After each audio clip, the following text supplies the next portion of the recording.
Hi friends, అసలు శారీస్ ఈరోజు మీ ముందుకి మరిన్ని కొత్త మళ్ళీ శారీస్తో వచ్చేసానండి. ముందుగా మీరు చాలా ఫస్ట్ టైం అందరూ కూడా లైక్ చేయండి, షేర్ చేయండి, కామెంట్ చేయండి, సబ్స్క్రైబ్ మాత్రం మర్చిపోవద్దు. ఇవి వచ్చేసేసి లైట్ వెయిట్ అండి, ఫ్రూటీ మ్యాచింగ్తో వచ్చేసేసాయి. ఫ్రూటీ మ్యాచింగ్ కాంబినేషన్ స్టోన్ అనేది ఉంటుంది. జిగేల్ రాణి శారీస్లో వచ్చేసి లైట్ కలర్ మ్యాచింగ్ అండి, మొత్తం కూడా లైట్ కలర్ అనేది వస్తుంది. ఇలా వైట్ స్టోన్ అనేది ఉంటుంది. ఫ్రూటీ మ్యాచింగ్తో వచ్చేసాయి. పళ్ళలో కుచ్చలు అనేది వస్తాయండి. కలర్స్ అన్నీ కూడా చాలా బాగున్నాయి. ఇది వచ్చేసి పింక్ కలర్.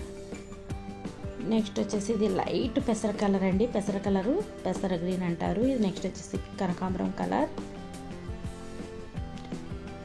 అన్నీ కూడా కలర్స్ అయితే కనుక మంచి లుక్ అనేది ఉన్నాయండి, ఫ్రూటీ మ్యాచింగ్ టైప్. వీటి కాస్ట్ అయితే ఓన్లీ 850 మాత్రమే. 1 తీసుకుని కూడా ఫ్రీ షిప్పింగ్ ఇవ్వబడుతుంది. ప్రతి ఒక్కరు కూడా లైక్ చేయండి, వీడియోని చివరి దాకా చూడండి. ఓన్లీ 850 మాత్రమేనండి. Please subscribe my channel, please support my channel. Thanks for watching friends. In the next video.